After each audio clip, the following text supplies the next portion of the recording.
esa es la forma como ataca Amalek, por la espalda, ¿no? Entonces vamos a leer algunas cositas que se dice aquí, y vamos a ir metiéndonos en el estudio de esta mañana. Amalek es esa nación que ha intentado destruir al pueblo de Israel a lo largo de su historia. En términos físicos, Amalek es una nación de individuos que odian a los judíos con un odio violento y mortal. Pero cualquier fenómeno físico tiene una raíz espiritual.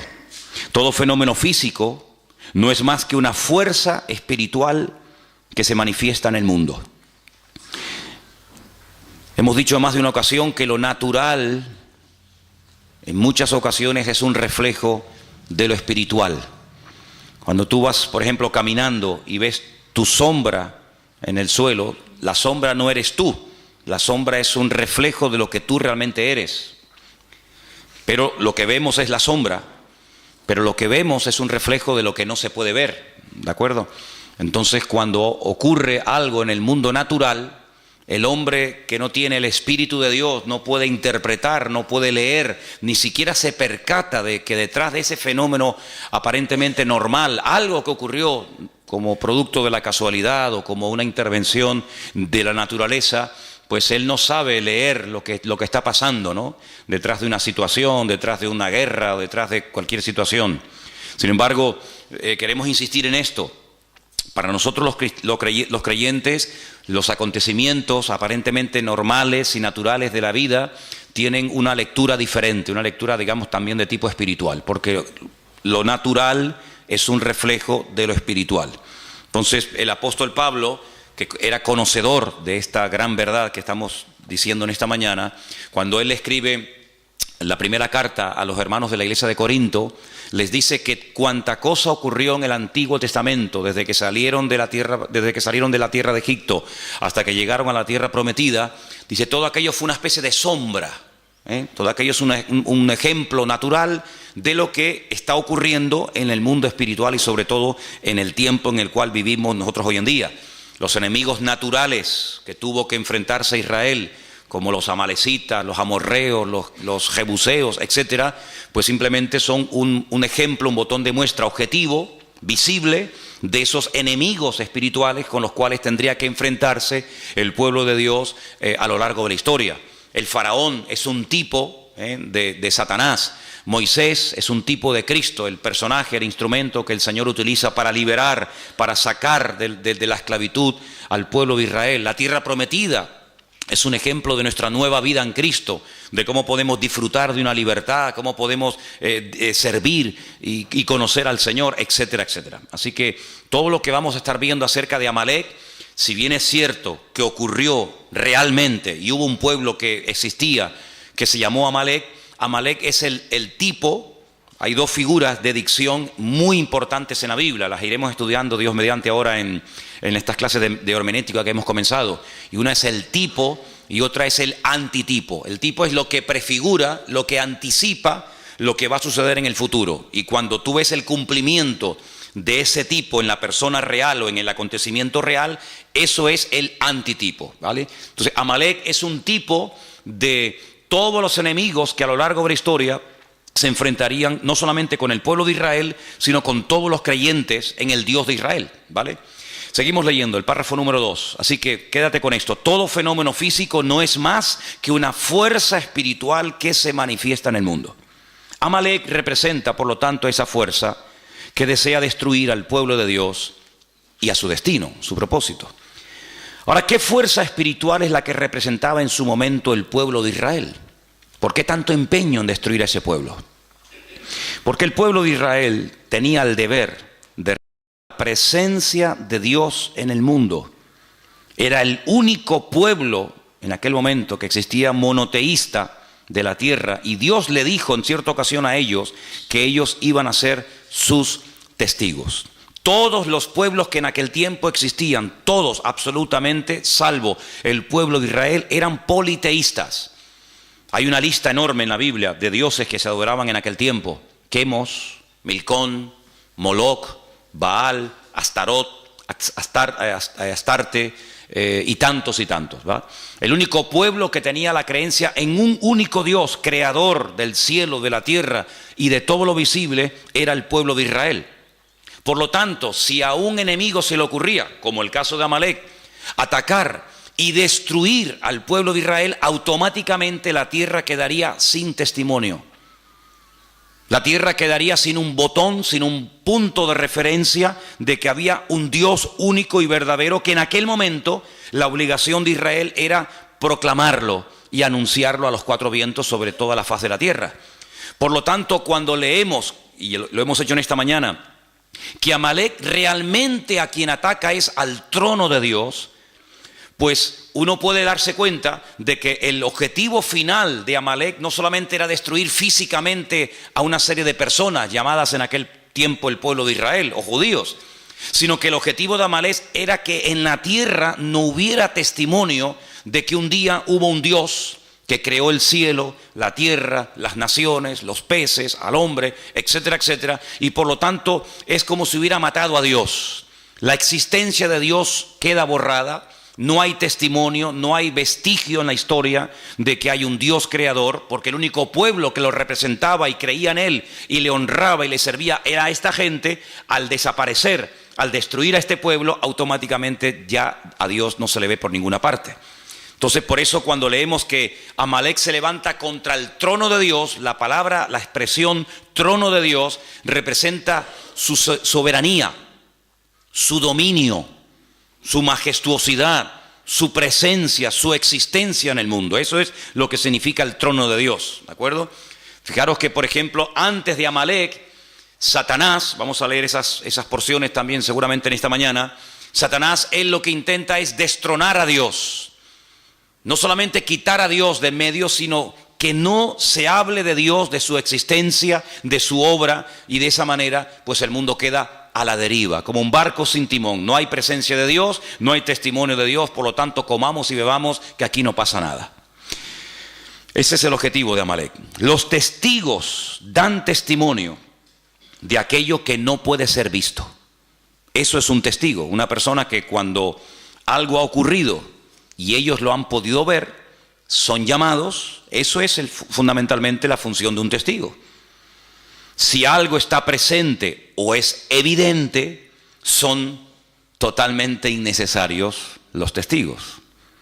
Esto es solo cuando la cosa o suceso no puede ser percibido directamente, entonces es cuando se llama a los testigos. ¿Usted estuvo allí? ¿Usted vio que él le atacó? ¿Y qué dijo? ¿Usted lo vio? ¿Y cómo fue?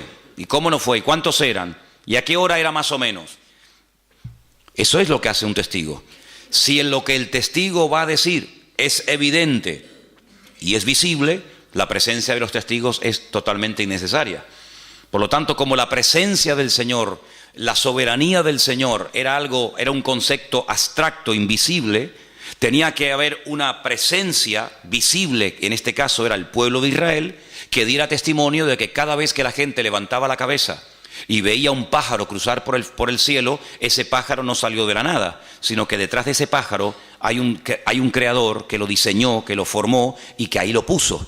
Y detrás de esa estrella, y detrás del sol, y detrás de la luna, y cuando paseamos por el campo y vemos las flores y los animales, etcétera, etcétera, ellos eran los únicos testigos en aquel tiempo de todo esto. Por lo tanto, Amalek, su objetivo era borrar de la faz de la tierra todo vestigio y presencia de Dios. Por lo tanto, de la misma manera, la presencia de Dios no era percibida directamente en el mundo. Por eso el pueblo de Israel, en aquel momento, era el testigo que tenía la tarea de dar testimonio de que detrás de las bambalinas se hallaba la presencia del Señor. Si ellos callaban, automáticamente Dios quedaba mudo en el mundo. Digamos en cierto sentido que Israel en aquel momento era la boca de Dios, era el testigo de Dios que podía decirle al mundo que detrás de la creación había un creador y un diseñador. De la misma manera, hoy en día, todos y cada uno de nosotros, no solo con nuestras palabras, sino con nuestras vidas, debemos de dar testimonio de la existencia y de la presencia de Dios en el mundo. Por eso la persecución no solamente ya abarca al pueblo de Israel, sino que abarca a todo aquel que ha creído y que ha confiado y que ha depositado su fe en el Dios del pueblo de Israel, en el Dios único y verdadero. Por eso no solamente Amalek ataca y sigue atacando al pueblo de Israel, sino que también ataca a todo el conjunto del pueblo de Dios, y ahí lógicamente entramos tú y yo. El pueblo de Israel es el único pueblo monoteísta del mundo. Es el único pueblo que va de un extremo a otro, o cree en el Dios único y verdadero, el Dios de Abraham, de Isaac y de Jacob, o no creen en nadie. No hay católicos judíos, no hay personas que se abrazan a cualquier otra creencia o religión, o creen o no creen, o son creyentes en el Dios único y verdadero, o son ateos, son paganos y no les interesa absolutamente nada. Por eso es un pueblo que en Medio Oriente, es el único pueblo en el Medio Oriente, rodeado de más de 200 millones de árabes, de musulmanes, que da testimonio de que el Dios que se adora en ese pequeño país, en ese pequeño territorio, es un Dios diferente. No es Alá, no es Mahoma, no es el Corán, sino es el Dios de siempre, y por eso una guerra constante y permanente contra ese pueblo que está marcando allí una diferencia. Si el pueblo de Israel fueran todos musulmanes, si el pueblo de Israel, en vez de adorar al Dios de Abraham, de Isaac y de Jacob, adoraran a Alá y creyeran en Mahoma y tuvieran el Corán, automáticamente se acabaría el conflicto. Pero, como no es así, es una piedra en el zapato. Es un pueblo que va en contra de la norma establecida de la zona, y por lo tanto el enemigo no quiere que en un territorio donde él ha hecho lo que le ha dado la gana durante generaciones y generaciones, haya un pueblo, por así decirlo, que le lleve la contraria. Pero ahora no solamente existe ese pueblo, ahora no solamente hay esa gente allí, sino que ahora hay por toda la faz de la tierra, por los 5 continentes de la tierra, hay diseminado más de 1.000 millones de personas que creen también en el Dios de los judíos, o en el Dios que vino a través del pueblo de Israel. Por lo tanto, la guerra es contra todo creyente verdadero en el Dios único y verdadero, que es nuestro Dios. Amén. Seguimos. Amalek, mientras leemos, ustedes pueden ir pensando de quién más o menos podemos estar hablando. Y Amalek está dispuesto a sacrificarse a fin de destruir completamente cualquier evidencia de la presencia de Dios en el mundo. Está dispuesto a hacer cualquier cosa con tal de borrar la existencia y el testimonio de Dios en la tierra. El mayor acto de obediencia pedido por Dios a un hombre fue el acto de sacrificar a un hijo. Ese fue el mayor acto de obediencia que jamás Dios le ha pedido a un hombre. Ya sé que hay otros casos, como por ejemplo el de Saúl, que también lo vamos a analizar, que era un acto de obediencia, de acatar la voluntad, la misión de Dios para su tiempo, pero nada que ver con el hecho de que Dios te pida que mates a tu hijo. Es mucho más fácil matar a un filisteo que matar a tu hijo. Es mucho más fácil construir un barco en medio de la nada, como hizo Noé, que matar a tu hijo. Es mucho más fácil hacerle la guerra a los enemigos y despropiarlos de todos sus tesoros y construir un templo a tu Dios, que matar a tu propio hijo. Si el acto de obediencia más grande que jamás un hombre ha tenido que realizar es el caso de cuando Dios le pide a Abraham que sacrifique a su hijo. Por lo tanto, ellos saben perfectamente en esa cultura que el acto de obediencia más grande que un hombre estuvo dispuesto a hacer fue sacrificar a su propio hijo. En cierto sentido, un hijo es una proyección de uno mismo, ¿verdad? Como alguien dijo, ¿qué es un hijo? Es la proyección de tu yo. Tu yo se proyecta en tu hijo y el de tu hijo en su hijo, y así sucesivamente. Por lo tanto, en ese contexto religioso y espiritual, Amalek está dispuesto a sacrificarse a sí mismo, porque saben que es el mayor acto de obediencia y de sacrificio y de fervor religioso que un ser humano puede expresar a ese Dios. Ese es el espíritu de Amalek. Un espíritu que está dispuesto a ir más allá de lo lógico, de lo normal, del sentido común, ir en contra natura. Amalek le domina este espíritu de estar dispuesto incluso a inmolarse, de hacer lo que haga falta, con tal de que ese Dios en el cual ellos no creen y lo desprecian, sea totalmente aniquilado. Está dispuesto, como hemos dicho, al sacrificio, está dispuesto a sacrificar todo, absolutamente todo, con tal de alcanzar esa meta. Por ejemplo, si ustedes van a la ciudad de Jenin, a la ciudad de Ramallah, a la Franja de Gaza y a otras poblaciones palestinas, las calles, las avenidas, los bulevares, los parques de esas ciudades tienen los nombres de todos aquellos, entre comillas, mártires que han dado su vida por la causa palestina. Es decir, cuando una persona va, por ejemplo, a Jerusalén o a cualquier otra ciudad de ese país y se inmola, o de cualquier otro país, el nombre de ese asesino, el nombre de ese criminal, pues automáticamente recibe pues un reconocimiento en la ciudad de donde ha nacido. Se le pone en la calle el nombre del mártir fulanito de tal. Increíble. Entonces está dispuesto a sacrificar todo lo que tiene con tal de llegar a esa meta. Amalek es la distancia, ahora entramos en otro concepto, es la distancia entre lo físico y lo espiritual. En ese espacio, ese es el terreno donde él vive y se mueve como pez en el agua. Y está dispuesto a sacrificar su vida para defender ese espacio. Es como, por ejemplo, cuando un perro está en su territorio, salvo el mío, es capaz de hacer lo que haga falta con tal de defender su territorio. Por eso los machos marcan el terreno como diciendo, esto es mío, ¿vale? Satanás también tiene territorios marcados, señalados, donde él cree que ahí puede hacer lo que quiera. Y coloca a sus instrumentos, sea Amalek o sea quien sea. Y está dispuesto a defender ese territorio a muerte. Por eso cuando el apóstol Pablo, y leeremos esta porción en el día de hoy, en Efesios capítulo 6, él habla de espíritus territoriales, no solamente de demonios que en un momento determinado individualmente pueden afectar o enfermar a personas, o debilitarlas, o incluso hasta matarlas, enajenarlas, como el caso también del endemoniado gadareno, sino que incluso marca territorios, marca zonas, ciudades, países, donde considera que él es el dueño, ¿verdad? El príncipe de la potestad del aire, principados, potestades, gobernadores de las tinieblas de este siglo, huestes espirituales de maldad, etcétera, etcétera. Entonces, en un sentido profundo, el significado de esta batalla entre Amalek y el pueblo de Dios es que ellos luchan contra Dios y contra su presencia en el mundo. Esta es la raíz de todas las batallas y de todas las guerras. Así de claro. Vamos a leer algunos versículos en esta mañana. Voy a pedir a algunos de ustedes que me ayuden. Por ejemplo, vamos a leer en 2 de Timoteo 4:7, 1 de Pedro 5:8. Entonces, leamos esos dos versículos antes de seguir adelante en esta mañana. Repito, 2 de Pedro 4:7, perdón, 2 de Timoteo 4:7 y también 1 de Pedro 5:8. ¿Quién tiene Timoteo? ¿Sí? Vamos. He peleado la buena batalla, he acabado la carrera, he guardado la fe. Pablo es el autor bíblico que más términos militares utiliza en sus cartas. Casco, espada, yelmo, guerra, soldados y cantidad de términos típica y puramente militares. Habla de guerras, habla de batallas, habla de enemigos. Y es que Pablo tenía una percepción del mundo espiritual muy clara, muy clara.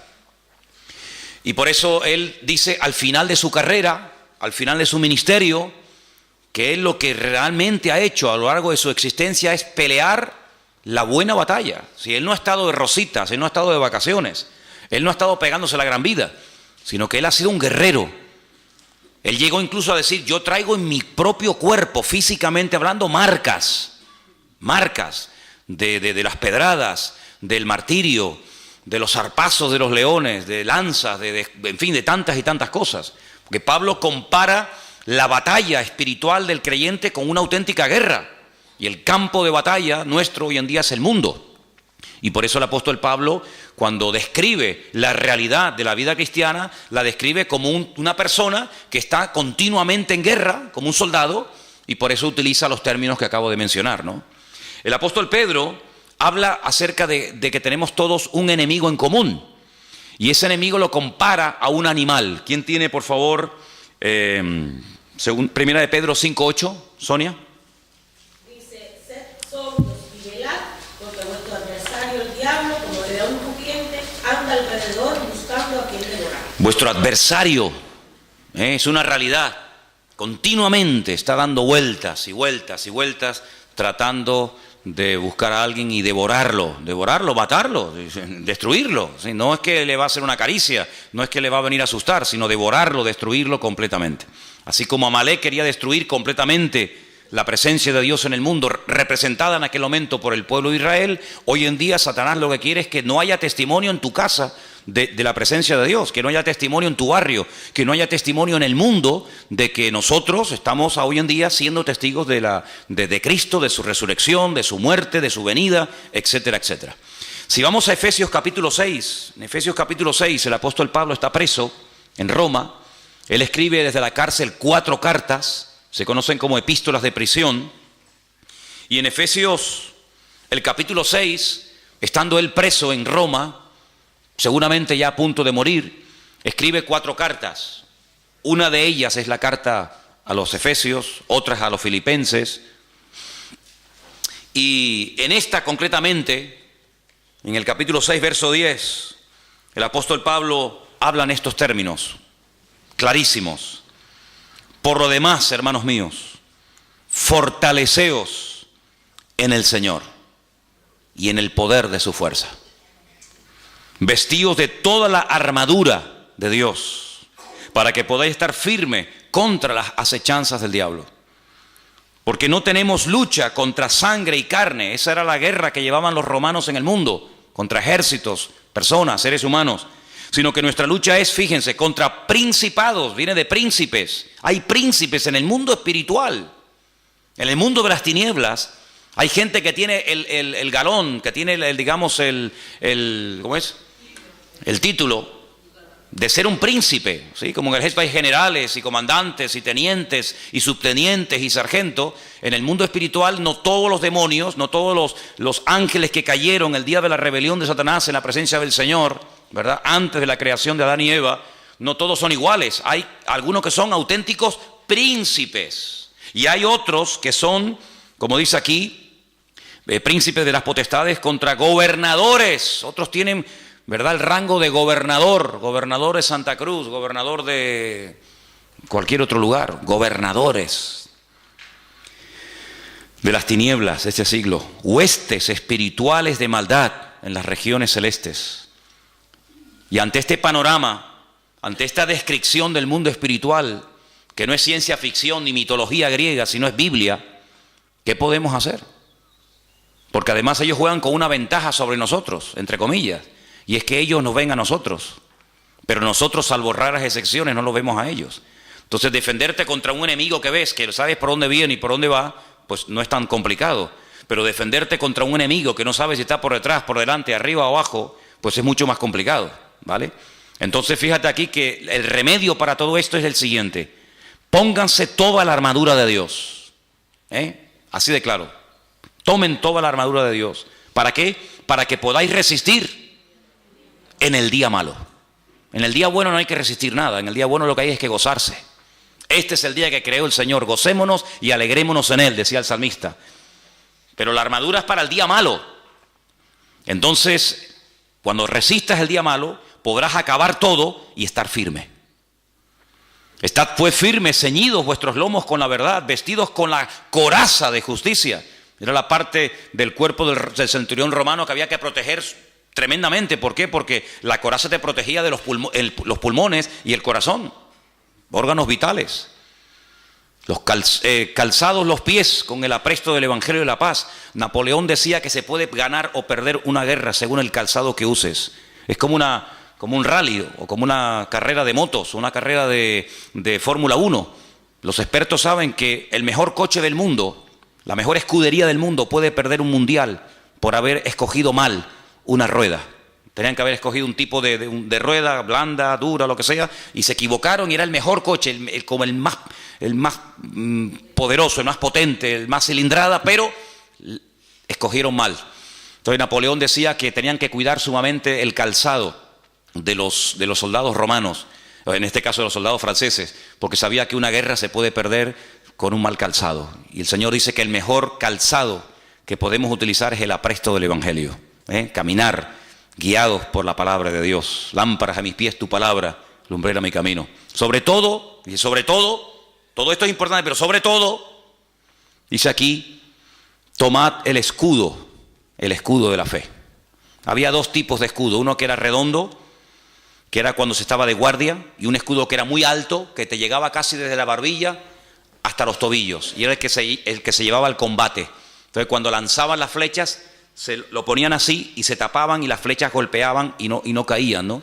Él está describiendo un escudo redondo, tremendamente poderoso, que cuando veías venir un dardo de fuego, cuando veías venir una lanza o lo que sea, te cubrías y te protegía cualquier parte del cuerpo. Dice, sobre todo toma ese escudo, para que puedas apagar todos los dardos de fuego del maligno.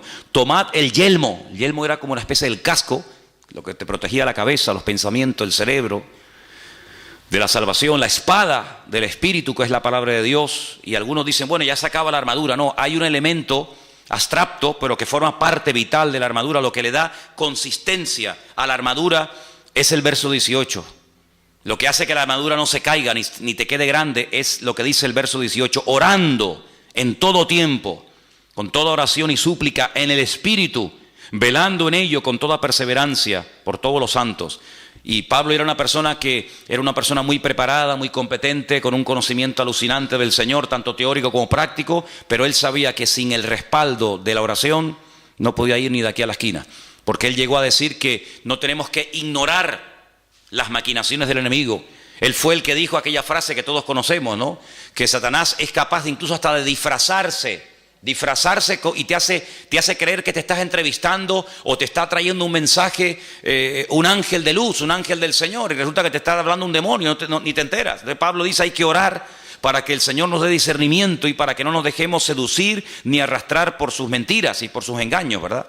Así que toda esta guerra espiritual que Pablo describe la podemos ver en lo físico y lo podemos ver en lo natural, sobre todo en este enemigo terrible que es el pueblo de Amalek.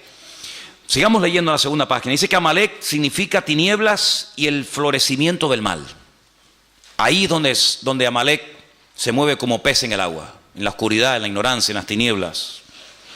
El fin de Amalek significa la destrucción del abismo, del distanciamiento entre Dios y el mundo, pero también la restauración de la cercanía que revela la presencia y la obra de Dios por medio de Cristo en el mundo. Mientras estemos en esta vida, estaremos en guerra.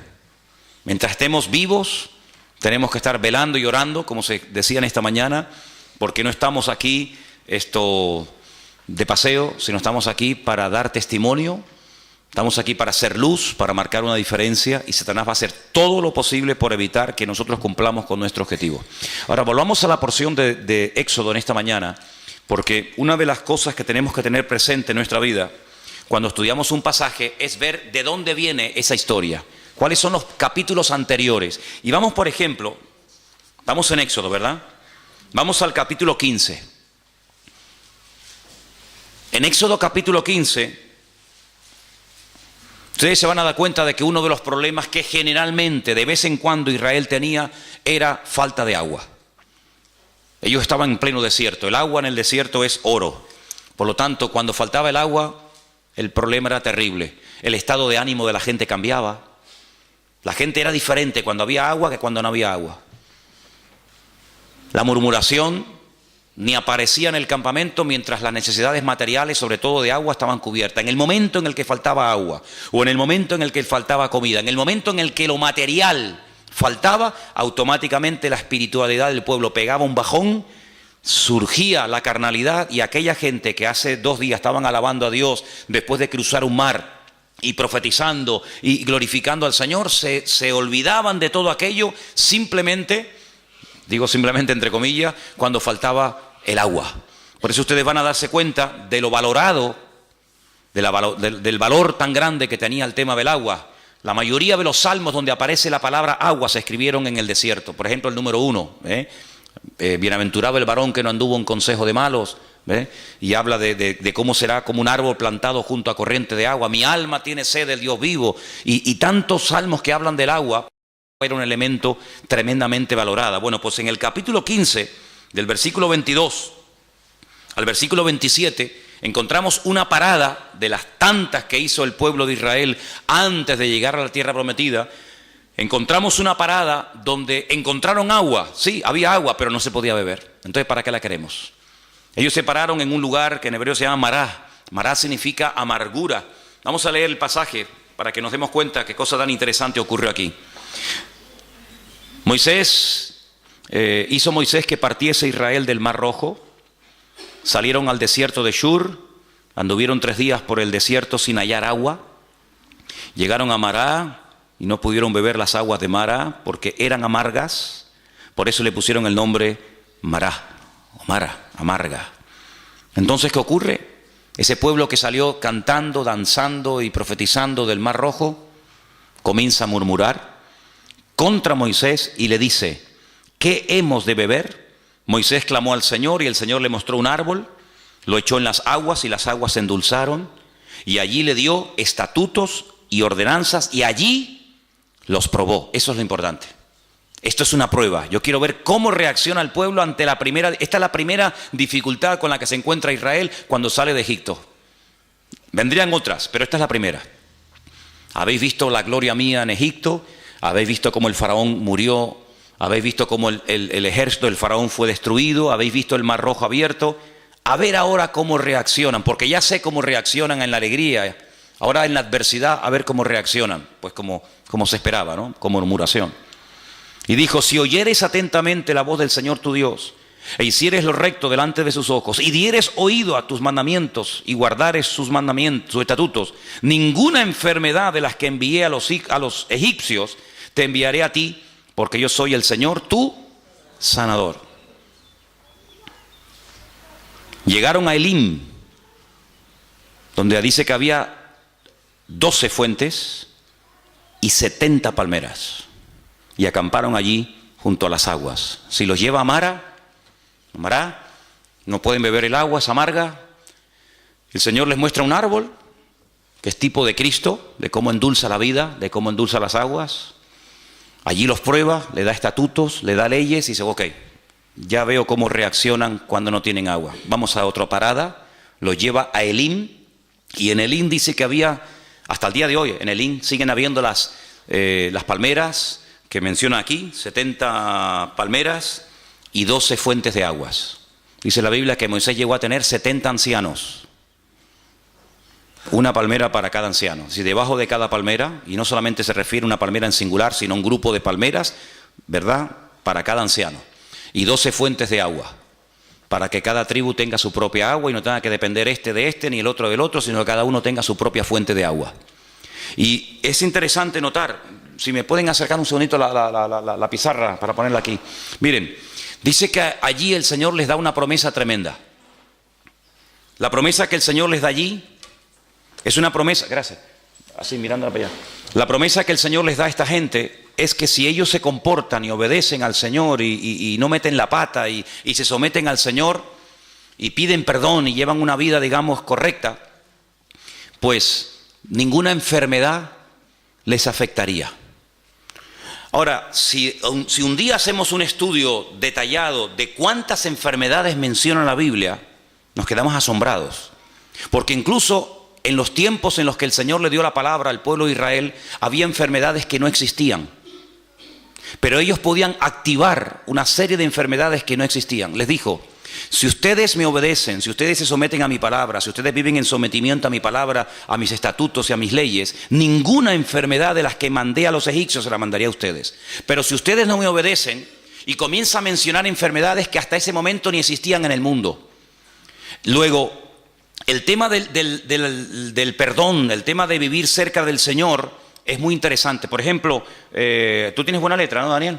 Pon ahí, pon la palabra Mejilá. Apunten ahí si quieren esto. La palabra Mejilá, con J. La palabra Mejilá significa perdón, en hebreo, perdón. Eso es. Y una palabra que él va a poner abajo, que es la palabra Majalé, significa enfermedad. Mejilá, perdón.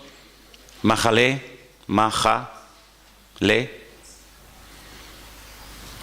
enfermedad.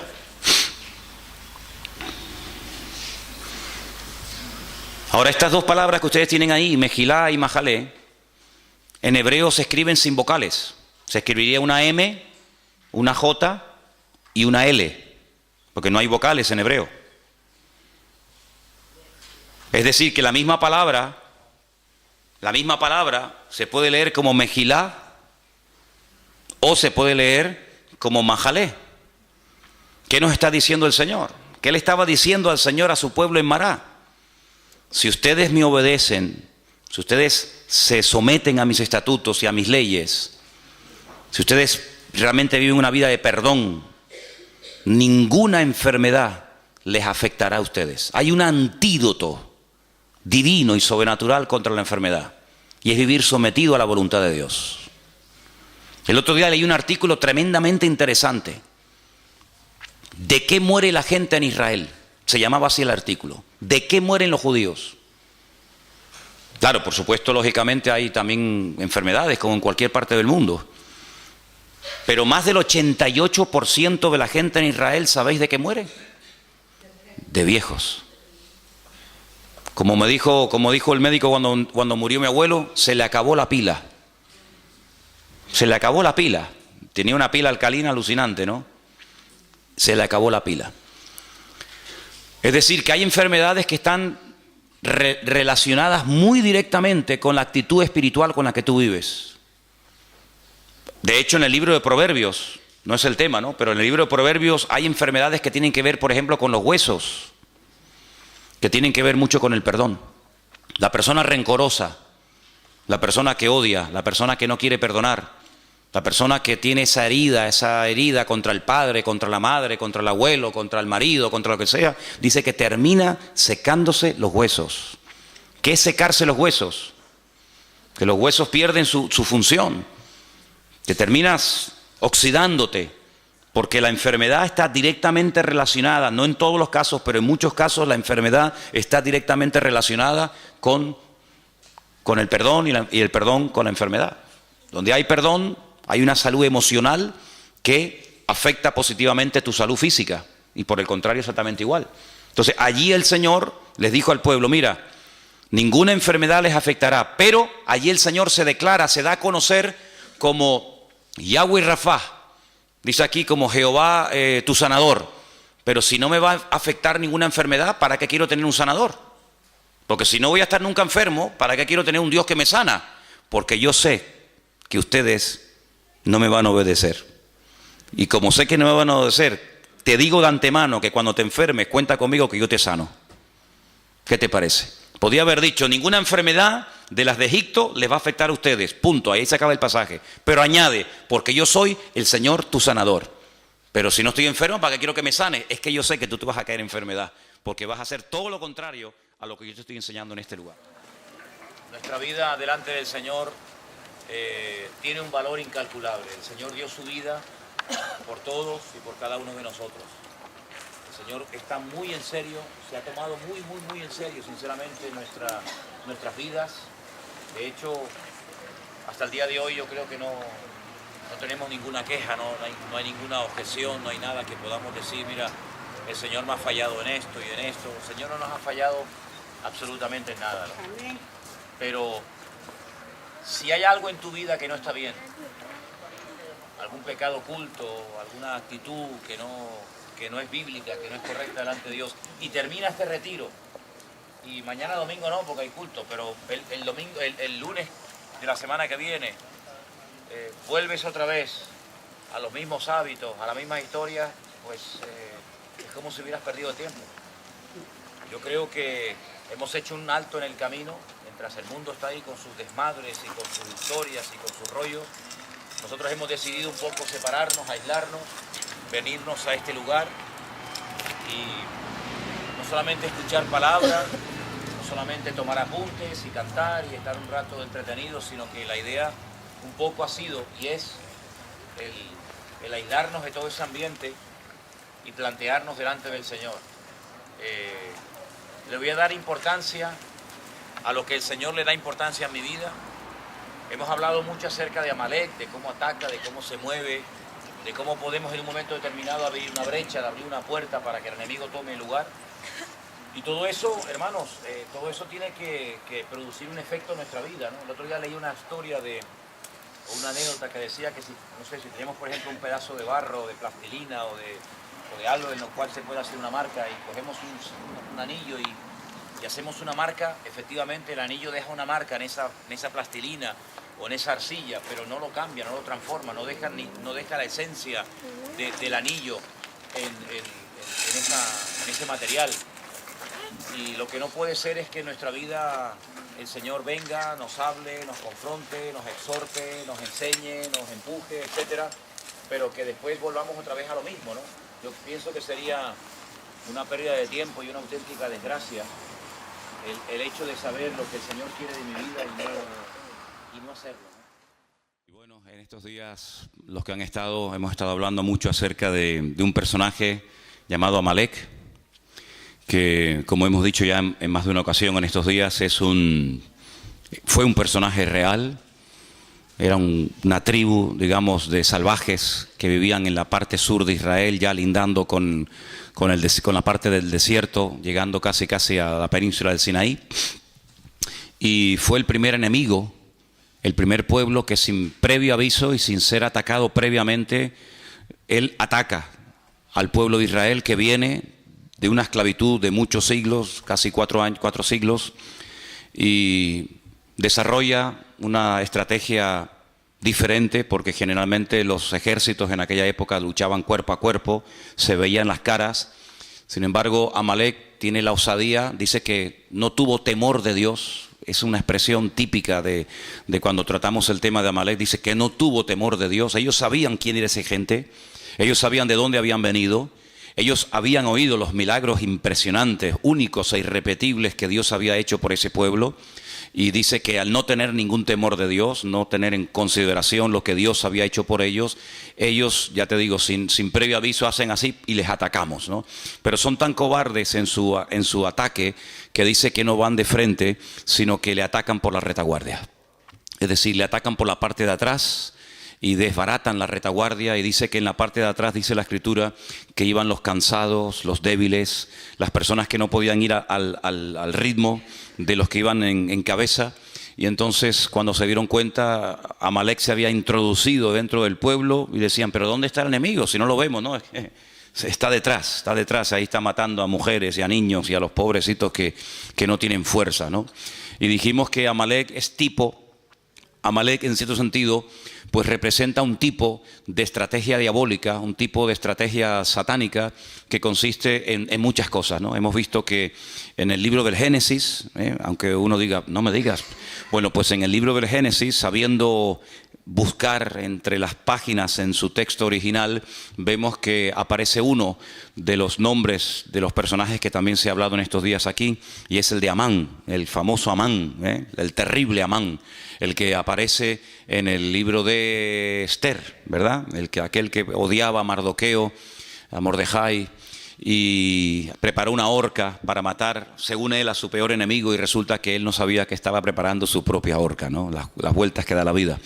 Y hemos visto cómo Amalek, ya digo, era un enemigo físico real, una tribu de salvajes que vivían en esa parte del desierto, pero también en cierto sentido representa la duda, representa la impureza, representa el enfriamiento, representa el alejamiento de parte del Señor. Y todas estas palabras las hemos visto y las hemos explicado, e incluso algunas las hemos hasta escrito para que ustedes vieran, ¿no?, en lo que consiste. Es un espectro muy amplio, ¿no? Amalek no es solamente un enemigo que ataca de una manera y nada más, sino que Amalek es tal vez uno de los enemigos espirituales más amplios, y presenta un panorama de diferentes ataques y diferentes líneas en las cuales viene. Pero hay algo muy importante que yo quisiera que en esta mañana volviéramos a repasar, y está en Éxodo capítulo 17. La Biblia dice que el ataque vino en un lugar llamado Refidín. Creo que no lo dije. Si lo dije, lo vuelvo a repetir. La palabra Refidín significa lugar de descanso. Lugar de descanso. Ellos habían estado previamente en un lugar llamado Mará, donde dice que cuando llegaron no pudieron probar las aguas porque eran aguas amargas. Hasta el día de hoy en esa parte del desierto esas aguas existen, pero no se pueden beber. son muy amargas, son de color rojo, como si estuvieran oxidadas, para que nos entendamos. Y esas aguas están ahí como testimonio de que no se pueden beber. Son aguas amargas, aguas no potables, y el pueblo allí se quejó, el pueblo allí murmuró contra el Señor, pero el Señor les mostró, dice que un arbusto, un árbol, que es tipo de Cristo, que el que viene a endulzar nuestra vida, y entonces aquellas aguas que no se podían beber, al final sí se pudieron beber, y allí dice que el Señor los probó, y allí le dio leyes y les dio estatutos, y les dijo algo tremendo, lo vimos en estos días. Si ustedes obedecen mi palabra y obedecen a mis estatutos y a mis principios y a mis decretos, etcétera, etcétera, ninguna enfermedad, ninguna plaga, ninguna cosa negativa de las que mandé a los egipcios, ustedes las experimentarán. Es decir, ustedes estarán como vacunados en contra de todas esas enfermedades. Pero al final añade el Señor, yo, vuestro sanador. Como dando a entender el Señor de que iba a haber momentos en la historia en los que ellos iban a desobedecer al Señor y necesitarían sanidad, ¿no? Bueno, pues cuando caigan y necesiten ser sanados, aquí estoy yo, ¿verdad? Entonces vimos que de ahí fueron a un lugar, a un oasis precioso, 70 palmeras, 12 fuentes de agua llamado Elim. Y allí estaban a gusto, allí no les faltaba de nada, ahí tenían sombra, tenían agua, ahí estaban muy cómodos, pero sin embargo el Señor dice, bueno, el tiempo de estancia aquí se ha terminado. Quiero que sepan que el Señor podía haber llevado en línea recta, que es la forma más rápida de llegar a un sitio, ¿no? En línea recta. Sin embargo, vemos que desde que ellos salen de Egipto hasta que llegan a la tierra prometida, Canaán, no van en línea recta, sino que incluso el Señor los tiene 40 largos años, toda una generación, dando vueltas y vueltas en el desierto a causa de su pecado, a causa de su desobediencia. Vemos que la voluntad de Dios era que hacía 40 años entraran, pero no entraron, porque hay un momento que no lo hemos dicho en estos días, pero creo que es clave y es muy importante, en el que el pueblo le dice a Moisés, ¿por qué no mandas espías? ¿Por qué no mandas a personas para que reconozcan la tierra y nos digan cómo es? ¿Qué más da cómo es? Si esa es la tierra que el Señor quiere que conquistemos, ¿qué más da? Si es grande, si es pequeña, si tiene montañas, si no tiene montañas, ¿qué más da? Esa es la tierra que es nuestra y punto, ¿no? Pero ellos mandaron, según la versión que tenemos generalmente todos nosotros, espías. La palabra realmente es la palabra regalim, que significa exploradores. Hay una gran diferencia, ya lo dijimos en su momento, hay una gran diferencia entre un espía y un explorador. El espía entra camufladamente, no quiere que nadie lo vea, quiere pasar desapercibido, va a espiar, va a observar cuáles son los puntos débiles del enemigo y luego informar a sus tropas para saber cómo atacar. El explorador va a cara descubierta, el explorador no importa que lo observen, el explorador va como una especie de turista, ¿verdad? Y así fueron, dice la Biblia, que estos exploradores, porque es la palabra que emplea el texto original, exploradores, exploraron la tierra, estuvieron 40 días, estuvieron por todo el país, desde el norte hasta el sur, este a oeste. Y entonces cuando ellos regresan, el pueblo está expectante, diciendo, bueno, a ver, ¿cómo es? ¿Cómo es esa tierra? ¿Cómo es el país? Y ellos dicen, bueno, la tierra es buena, la tierra es hermosa, pero es imposible de conquistar. ¿Cómo que? Sí, es imposible, porque resulta que las ciudades están amuralladas y tienen murallas tan enormes que llegan hasta el cielo, cual es falso, y la tierra traga a sus moradores, y la gente son gigantes, y nosotros los veíamos a ellos y nos comparábamos con ellos y parecíamos nosotros como langostas, y dan un informe tan pésimo, un informe tan negativo que dice que toda la santa noche el pueblo de Israel en sus tiendas estuvo llora que te llora, e incluso pensaron en matar a pedradas a Moisés y decir volvamos a Egipto porque esto es un disparate, esto es una locura, hemos venido aquí para nada, y al final, bueno, el Señor dice en la Biblia que esa noche se apesadumbró, y esa noche fue cuando Dios hizo un decreto que hasta el día de hoy está en vigor, un decreto terrible. Ese día, según el calendario bíblico, era el 9 de Av, el 9 del mes Av, Y ese día fue un día que no van a olvidar en su vida el pueblo de Israel, porque todas las peores desgracias de la historia de ese pueblo, todas han ocurrido siempre el 9 de Av. El día que los reyes católicos en España firmaron el decreto de expulsión de los judíos, curiosamente, ¿no? Aunque vemos en el libro de Esther que no hay casualidades, fue el día 9 de Av. Cuando se firmó la solución final de la Segunda Guerra Mundial fue el 9 de Av. Cuando se destruyó el primer templo de Jerusalén antes de Cristo fue el 9 de Av. Cuando se destruyó el segundo templo 70 años después de Cristo fue el 9 de Av. Y podríamos dar una lista de 100 y pico acontecimientos terribles para que ellos recordaran toda su vida que llorasteis sin motivo. Yo les voy a dar ahora motivos para que lloren ahora por desgracias que ustedes mismos han provocado, ¿no? Y ese día Dios decretó que no iban a entrar. Ese día el Señor dijo, vais a estar un año por día. Si 40 días visteis la tierra, desechasteis la tierra, os habéis quejado, no os gusta lo que yo tengo preparado para vosotros, muy bien, pues venga al desierto a dar vueltas. En vez de 40 días, 40 años.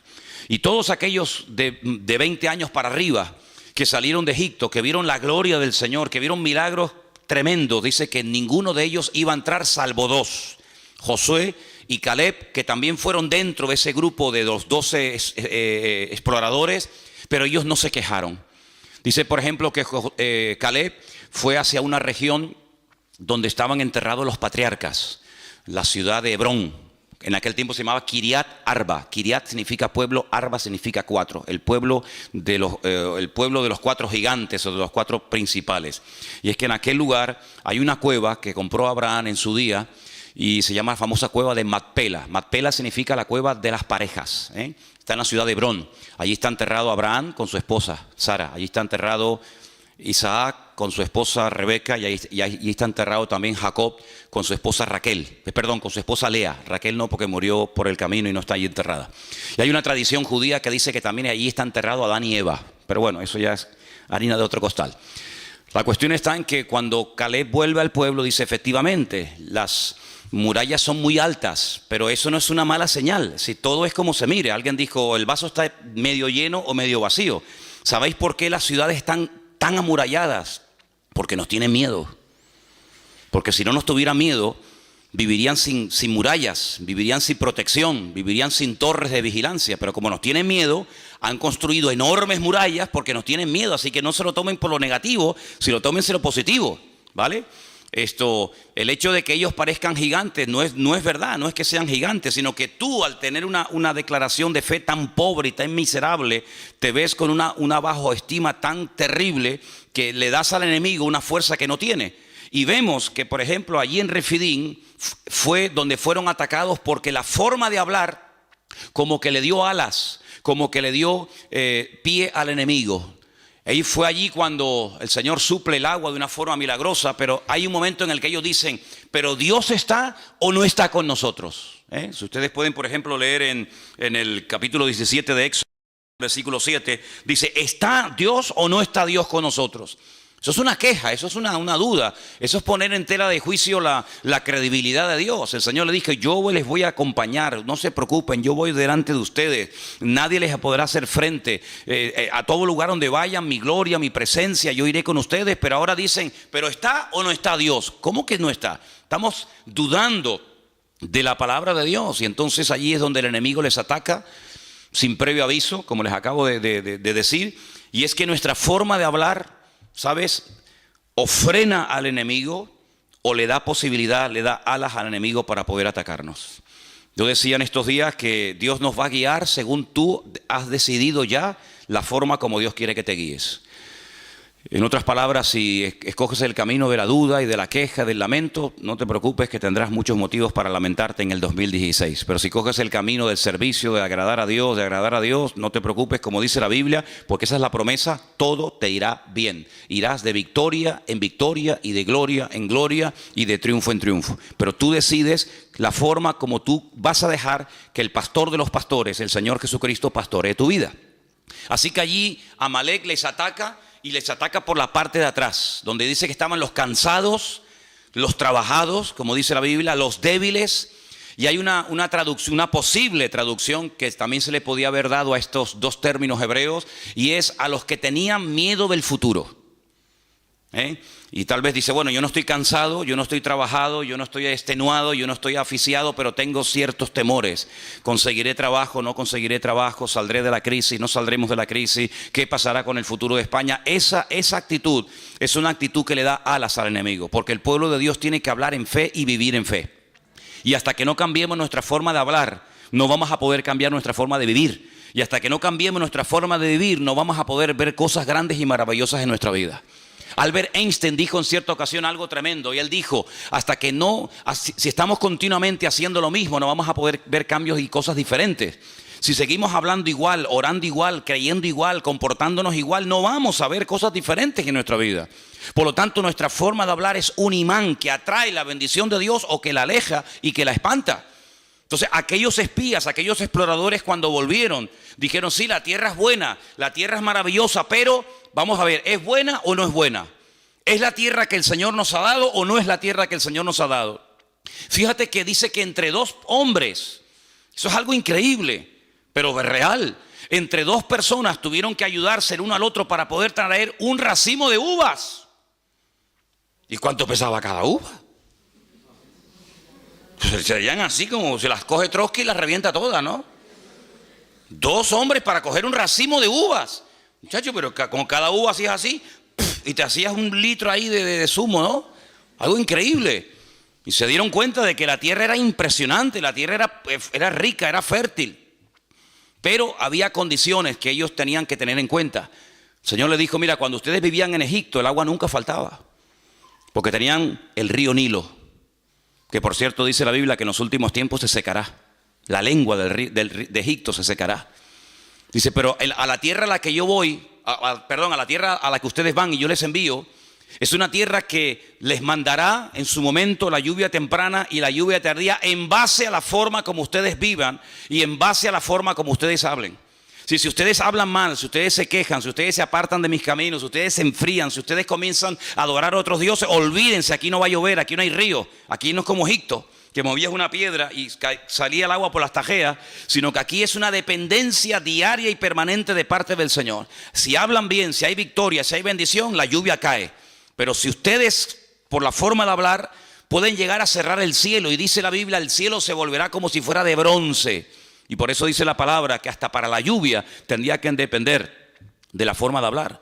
Y estamos viviendo en unos tiempos en los que es muy importante cómo hablamos y cómo actuamos y cómo vivimos y cómo reaccionamos, porque lo que no podemos hacer es reaccionar, pensar y hablar y vivir como actúa la gente del mundo.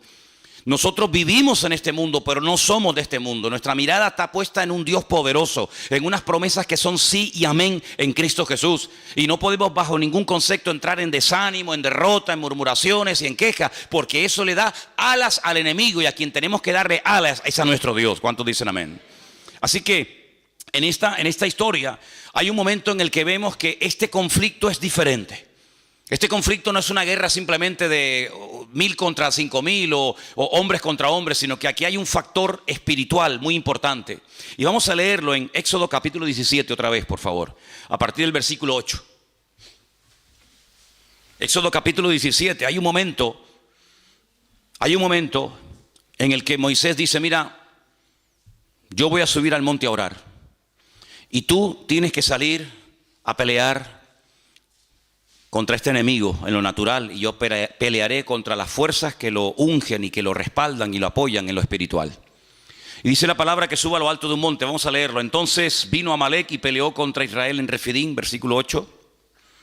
Y dijo Moisés a Josué, escógenos varones y sal a pelear contra Amalek mañana, porque yo estaré sobre la cumbre del collado y la vara de Dios en mi mano.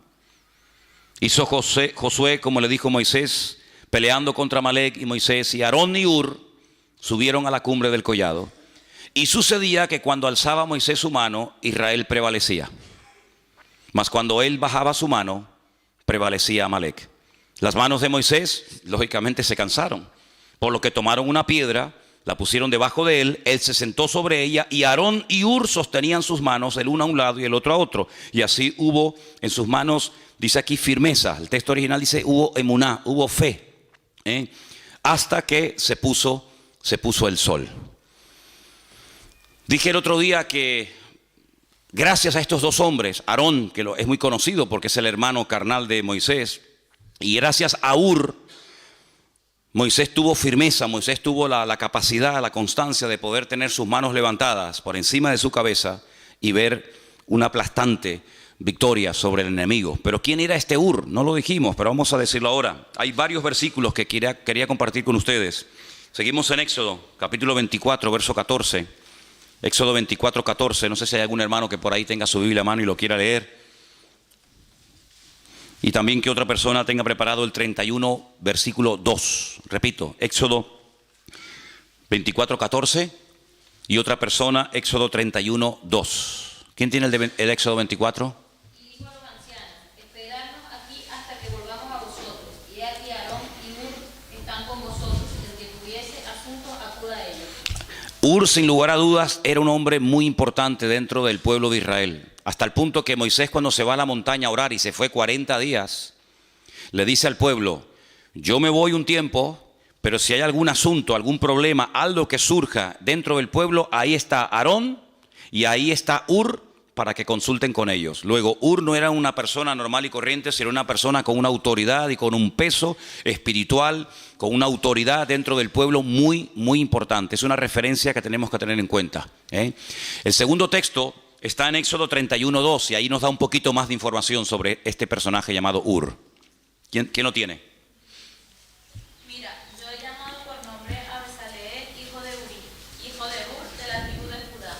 Ok, este hombre era de la tribu de Judá y el nieto de Hur fue la persona que el Señor capacitó y usó para la construcción y el diseño del tabernáculo en el tiempo en el que el pueblo de Israel estaba peregrinando. Hay algunos comentarios que dicen, y la mayoría de ellos afirman que es así, que Hur era el esposo de Miriam o de María.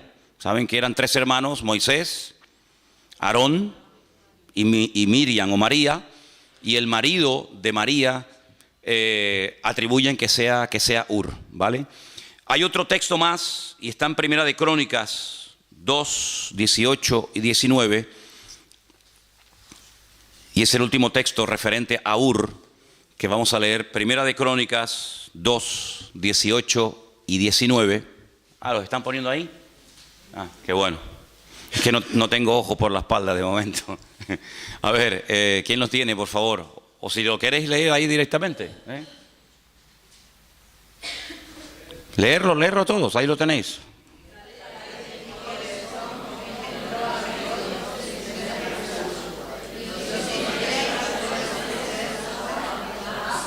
Pasa al siguiente.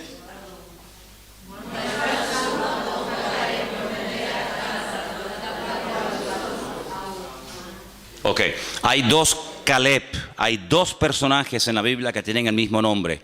Caleb, aquel que conquistó con Josué parte de la tierra prometida, ese no es el Caleb padre de Hur. Y otro Caleb que es el famoso padre de Hur. Es decir, esta persona era una persona con influencia, era una persona con autoridad, era una persona con peso. Y esta persona, junto con el hermano de Moisés, suben a lo alto de esa montaña y le sostienen las manos mientras Moisés se sienta y está orando. Sí, aquí vemos cómo aprendieron a trabajar en equipo, cómo aprendieron a colaborar. Ese famoso salmo que se dice tantas y tantas veces: mirad cuán bueno y cuán delicioso es, ¿qué? Habitar los hermanos juntos en armonía, ¿eh? ¿En qué se basa? ¿A qué hermano se refiere? Nosotros lo apropiamos para nosotros, ¿no? Y decimos, bueno, cuando estamos los hermanos juntos en armonía, y bueno, está bien, no es que estemos cometiendo una barbaridad, pero realmente se refiere a la hermosa compenetración y al trabajo en equipo que hubo siempre entre Aarón y entre Moisés. De hecho, en ese salmo que acabamos de citar ahora un poquito, el Salmo 133, se menciona al final del salmo, se menciona Aarón, dice, es como el óleo sobre la barba de Aarón que desciende sobre el borde de sus vestiduras, ¿verdad? Y allí bien. Entonces, Aarón supo ocupar su lugar, Moisés supo ocupar su lugar, María supo ocupar su lugar, y mientras Aarón funcionó en el terreno que Dios le puso, que era de sumo sacerdote, mientras Moisés hacía la función de vocero o profeta de Dios, y mientras su hermana María, que dice que era profetisa, era una mujer que llevaba la alabanza en el pueblo de Israel, todo funcionaba a la perfección. En el momento en el que Aarón, porque generalmente Moisés no cometió ese error, pero en el momento en el que Aarón o María salían de su terreno y se querían ocupar de otras cuestiones, automáticamente habían problemas. Por ejemplo, la Biblia nos enseña que María en una ocasión dijo: ¿y por qué cuando Dios quiere hablar al pueblo, por qué siempre tiene que utilizar a mi hermano y no me usa a mí? Y en ese momento quedó automáticamente leprosa. Y dice la Biblia que la tuvieron que echar del campamento, porque la lepra es una enfermedad contagiosa que se pega. Y entonces la tuvieron que echar del campamento. Fíjate simplemente ese comentario. ¿Por qué cuando el Señor quiere transmitir una palabra, un mandamiento, una exhortación, por qué siempre habla a través de mi hermano y no me usa a mí? Bueno, pues porque a ti el Señor te está usando en otra cosa y a tu hermano en otra cosa, y no es para competir, sino es para complementarse. Y cuando tú no estás contenta con el don y con el ministerio y con el llamado y con el sitio donde Dios te ha puesto, estás abriendo la puerta, en este caso, a una tremenda enfermedad. Por eso en estos días, bueno, esto que has dicho de las enfermedades, de los distintos miembros del cuerpo, bueno, yo dije que hay enfermedades, como dice por ejemplo Proverbios, que trae dolencias a los huesos, pero muchas enfermedades de la piel, muchas enfermedades cutáneas, cuando tú vas a los libros del Antiguo Testamento, son producidas por una incorrecta forma de hablar. ¿Vale? Entonces vimos cómo la palabra perdón y la palabra enfermedad en hebreo es la misma, aunque se pronuncia un poquito diferente, porque hay una relación entre algunas enfermedades y una falta de perdón o una mala actitud o una forma incorrecta de hablar, ¿verdad?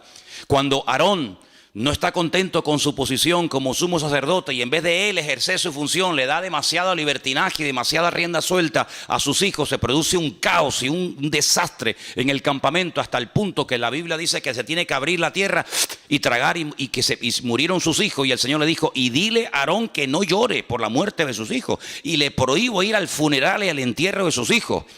Y es una cosa tremenda, porque cuanto más arriba uno sube, cuanto más autoridad y cuanto más peso espiritual tiene una persona sirviendo al Señor, lógicamente más serán las exigencias que el Señor le pide de ellos. Yo siempre he dicho, no es lo mismo, y lo digo esto de verdad con todo respeto, ¿no? No es lo mismo que usted venga a la iglesia y se siente y se vaya y no pasa nada.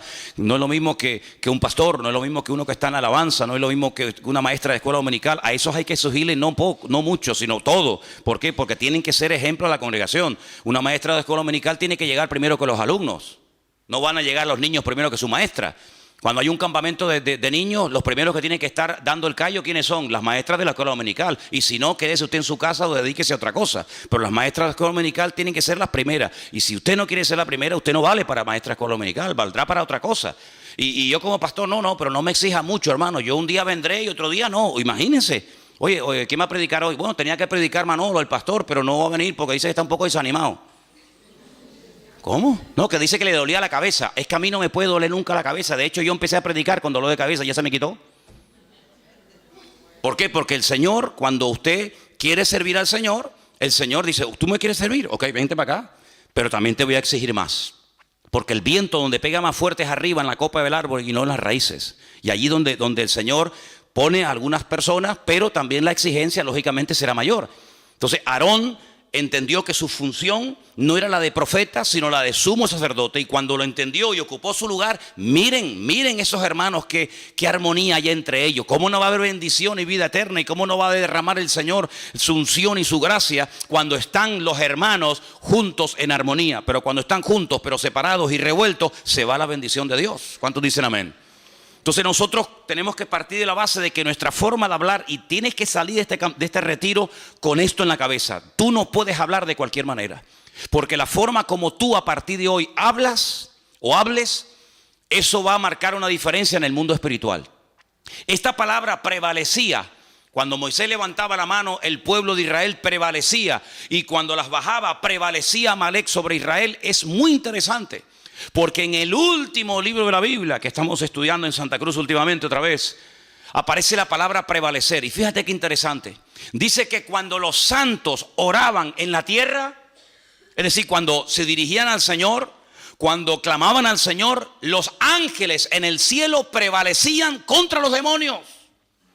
Es decir, cuando la iglesia toma su posición de autoridad, cuando la iglesia emplea el poder de la lengua, pero no para dañarse, no para cuestionar, no para criticar o para murmurar o lamentarse, sino que emplea el poder, el instrumento de la voz, de las palabras, para dirigirlas al Señor, eso como que le da fuerza a los ángeles y le da fuerza en el mundo espiritual para que el enemigo lo podamos tener a raya.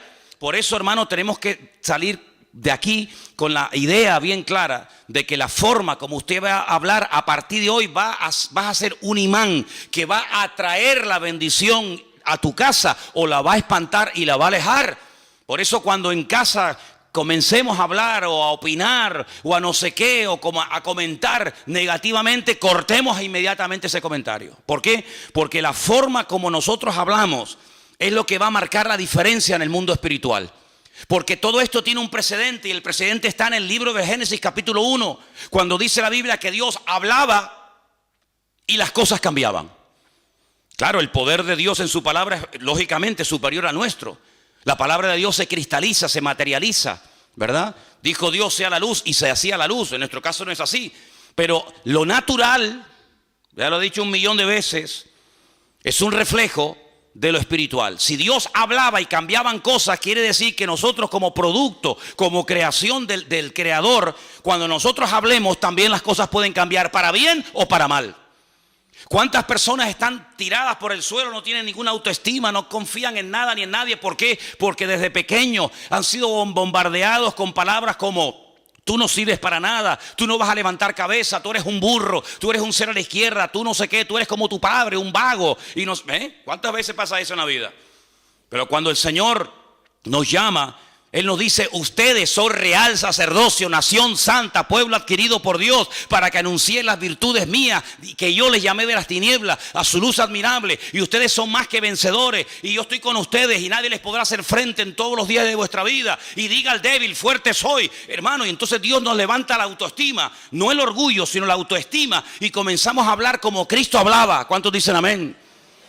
Y Él no permitía ni siquiera a sus más íntimos colaboradores o discípulos, Él no permitía que hablaran palabras incorrectas. Cuando aquel discípulo le dice: Señor, no vayas a la cruz, ¿para qué? Si a lo largo de la historia no te van a aceptar esta gente, ¿para qué vas a la cruz? Y el Señor le dijo: apártate de mí, Satanás, porque no estás poniendo la mira en las cosas de Dios, sino que te está dejando influenciar demasiado, excesivamente por las cosas de los hombres. Tienes una visión muy corta, ves a muy corto plazo. Pero hermano, nosotros tenemos que sembrar en fe. ¿Y cómo se siembra en fe? Con la palabra. Dios me va a bendecir, Dios me va a prosperar, yo voy a ser una persona usada, Dios me va a bendecir, Dios va a abrir puertas. Y dirá: bueno, pero esta es autosugestión, llámelo como quiera. Pero esa es la forma como el Señor quiere que nosotros hablemos. ¿Cómo estás? Bueno, aquí aguantadito. ¿Cómo que aguantadito? ¿Cómo estás? Y dicen algunos: bueno, tirando. ¿Tirando qué? Piedra estás tirando. ¿Cómo estás? Bueno, aquí echando días para adelante. Sí, las expresiones son múltiples y variadas. Hay para todos los gustos y colores. ¿Cómo estás? En victoria. ¿Cómo estás? Bendecido. ¿Cómo estás? Triunfante y glorioso. ¿Por qué? Porque todo lo puedo en Cristo que me fortalece. ¿Cuántos dicen amén? Así como tenemos que hablar, hermanos. Así como tenemos que hablar, hombre. Gloria a Dios.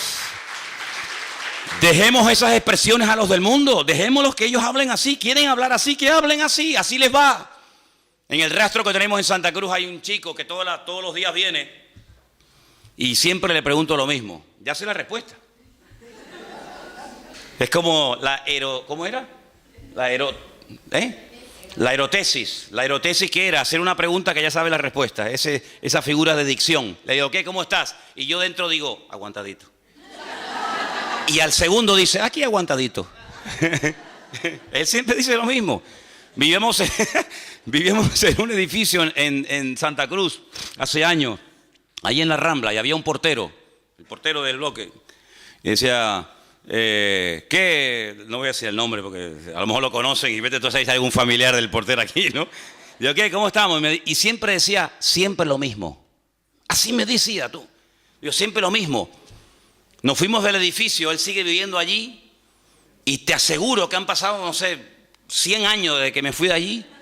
Y yo le pregunto hoy a este hombre: ¿cómo está? Y te aseguro que, mira, me juego un brazo de que me diría: siempre lo mismo.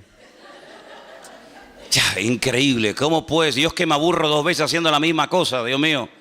Yo que siempre tengo que estar haciendo algo, si no me aburro, ¿cómo voy a estar yo en un puesto de trabajo toda la vida? Siempre lo mismo, siempre lo mismo, siempre lo mismo, siempre lo mismo. Tío, qué vida más aburrida tienes, viejo.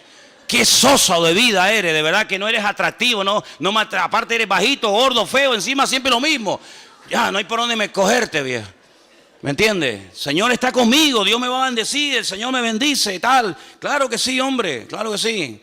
Y esa es la forma como podemos hablar. Y el enemigo, cuando oye a un tipo hablando así, el enemigo dice, agüita con este, vamos para allá. Porque con este no me meto, claro. ¿Me entiendes? Y eso no tiene nada que ver con la edad, no tiene nada que ver con la cultura. No, es que los suecos somos así, los españoles. No, olvídate de eso, no, ni suecos, ni alemanes, ni vaina. Somos cristianos, somos hijos de Dios. Y como hijos de Dios, el diablo tiene que tenernos miedo a nosotros. Hay creyentes, yo no sé, aquí nosotros porque no nos hemos criado con ese ambiente, pero hay creyentes que cuando les conoces y hablas con ellos de otras congregaciones sobre todo, pues siempre están, no, es que el diablo, no, es que el enemigo, es que yo digo, pero ¿cómo puedes vivir así? Siempre con miedo. El otro día estábamos poniendo el mural ese, por cierto, échenle un vistazo porque ahí hay fotografías del siglo XVIII.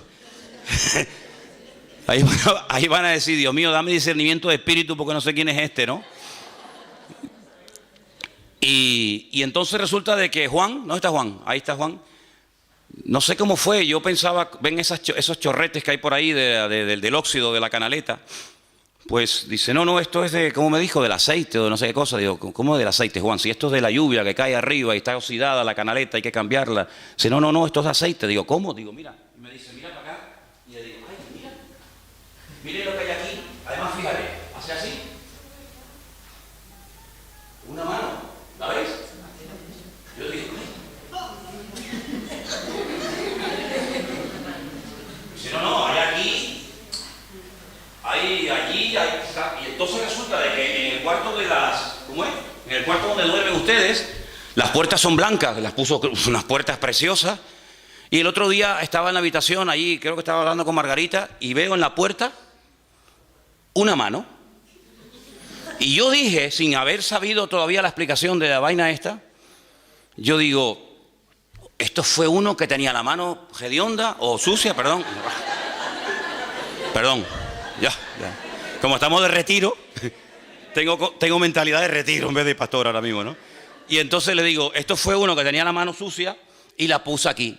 Y ya me iba yo a buscar un trapo para limpiarle y me dice Juan, dice, no, es que aquí, esto a veces lo prestamos o lo alquilamos a algunas iglesias y entonces resulta que no se les ocurrió otra cosa, por ahí hay más manos, ya verá, ahora van a ver manos por todos lados. Y dice, no, vinieron aquí unos hermanos y no se les ocurre otra cosa que meter las manos en aceite y ponerse por todas las paredes, ungiendo y bendiciendo las paredes. Y yo digo, ungiendo las paredes. ¿Cómo que ungiendo las paredes? Es como si yo voy a tu casa y le digo, hermana, ¿tiene un poquito de aceite de oliva? Sí. Venga a ungir en la casa y te mancho todo el salón. Hermano, nosotros no podemos tener esas supersticiones. Yo me acuerdo hace años había aquí un matrimonio en el Toscal, que fuimos un día a su casa y lo veo con un bote de aceite ungiendo la jaula del canario. Mi madre, no les digo mentiras, era verdad. Y le digo, ¿pero qué está haciendo? Y dice, no, es que el canario últimamente está haciendo unos ruidos raros. Digo, ¿estará fónico? ¿Habrá aprendido el cántico? Digo, ¿pero cómo va a ungir usted la jaula de un canario, hombre? Con lo caro que está el aceite, hombre. Entonces, hermano, vamos a ver, el aceite en la Biblia se utilizaba todo, pero mire, nosotros tenemos un Dios que nos cuida hasta cuando cerramos los ojos durante la noche. No es prueba evidente que cuando estoy dormido y no me entero de nada, el Señor me está guardando. Dice, el ángel del Señor acampa alrededor de los que le temen y los defiende.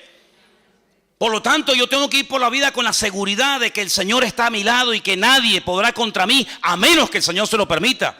¿Y sabe cuándo el enemigo tiene autorización, entre comillas, para atacarme y para zarandearme? Cuando bajo la guardia, cuando estoy en desorden, cuando me enfrío, cuando me aparto del Señor, cuando empiezo a pensar y a hablar tontería. Pero mientras yo esté hablando correctamente, mientras mi fe y mi mirada esté puesta en el Señor está conmigo como poderoso gigante. Y aunque un ejército acampe contra mí, no temerá mi corazón, porque el Señor es mi luz y mi salvación y no va a pasar nada. Porque esas son las promesas del Señor. Y tenemos que creer en las promesas del Señor, hermanos. Y no tener ningún temor. Hay una historia en la Biblia que yo la he leído y compartido infinidad de veces con ustedes.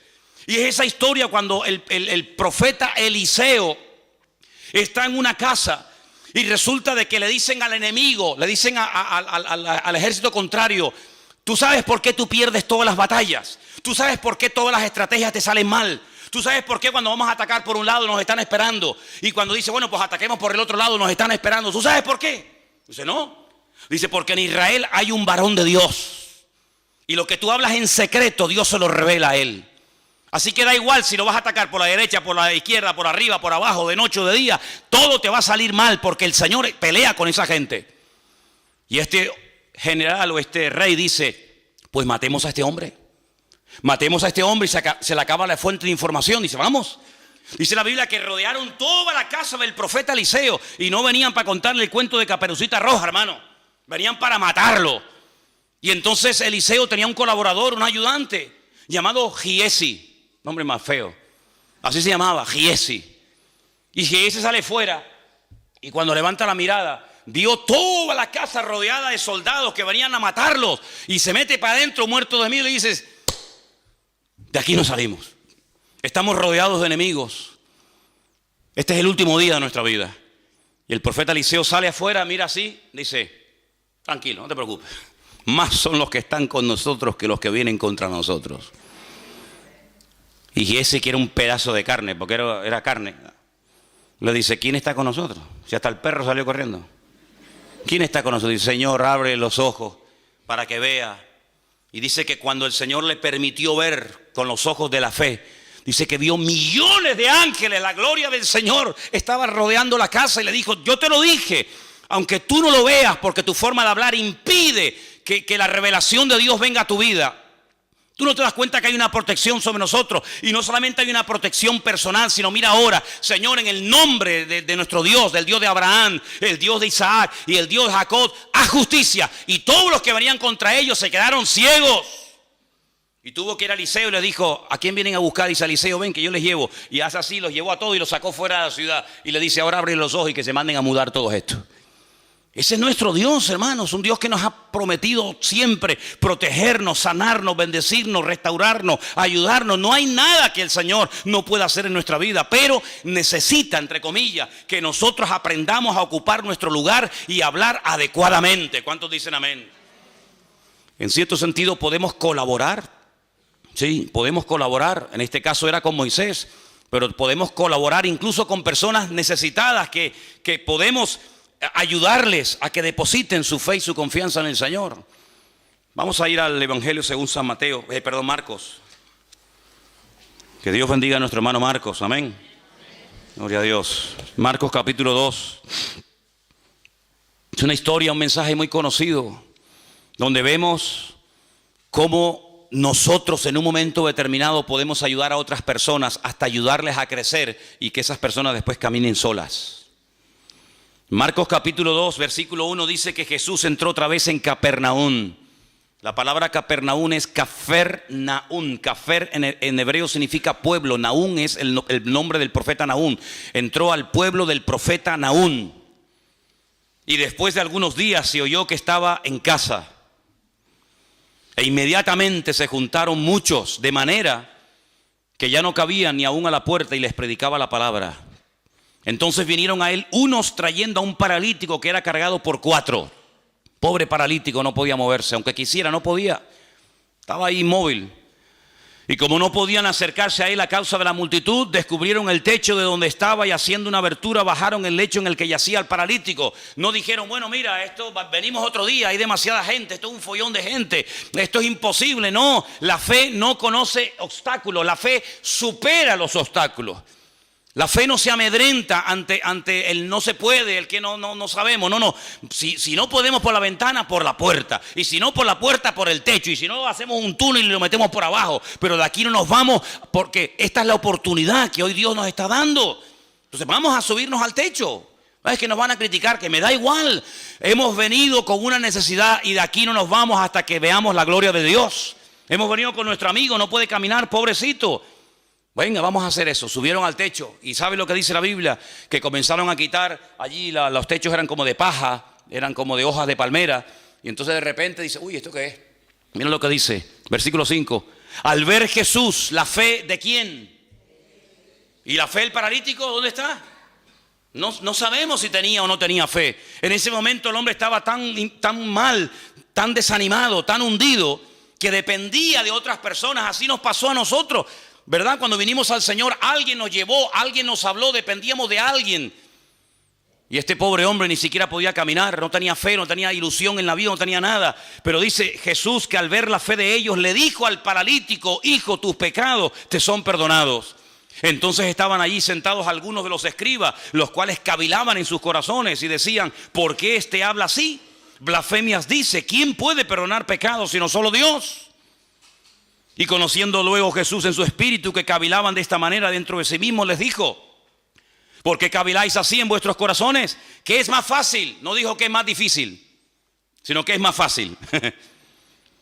Le dijo al paralítico, ¿tus pecados te son perdonados? O levántate, toma tu lecho y anda. Si yo te pregunto a ti en esta mañana, ¿para ti qué es más fácil? ¿Decirle a una persona, te perdono tus pecados? ¿O decirle al paralítico, levántate, toma tu lecho y camina? ¿Para ti qué sería más fácil? Claro, porque eso no cuesta nada, ¿no? Pero para el Señor no hay nada difícil. Él no emplea la palabra difícil. Dice que es más fácil. ¿Cómo que más fácil? Sí, para mí es igual. Me da igual resucitar un muerto, que calmar una tempestad, que echar fuera 2000 demonios, que levantar a un paralítico. Me da igual. Para mí todo es fácil. Yo no tengo ningún problema. Lo difícil lo ponen ustedes. Entonces dice la Biblia que le dice al paralítico, más adelante, levántate, toma tu lecho y anda. Y ese hombre que vino cargado por 4 personas, que no dependía de sí mismo, sino de la ayuda externa de otros amigos, se marchó caminando.